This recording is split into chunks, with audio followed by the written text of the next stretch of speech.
আজকে শেয়ার করব রেস্টুরেন্ট স্টাইলে রূপচাঁদা মাছের মশলা ফ্রাই। প্রথমেই আমি সব মাছে ভালো করে লেবুর রস দিয়ে মাছটা মেখে রাখবো। এতে দেখা যাবে মাছের একটা স্মেল পাওয়া যাচ্ছে না। এবং অবশ্যই কিন্তু মাছটা এপিট ওপিট একটু ভালো করে চিড়ে নেবেন বা কেটে নেবেন, যাতে ম্যারিনেশনের পরে ওর মশলাটা মাছের ভিতর খুব ভালোভাবে ঢোকে। এতে করে মাছের ফ্লেভারটাও খুব ভালো আসবে।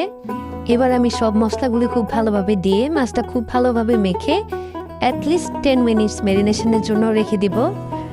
এইখানে একটু ক্রিস্পিনেসের জন্য আমি চালের গুঁড়া ইউজ করেছি।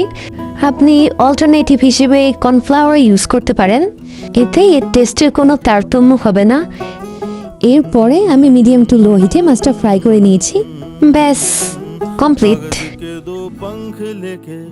उड़ा चला जाए रे जहाँ नहीं जाना था ये वहीं चला हाय रे उम्र का ये ताना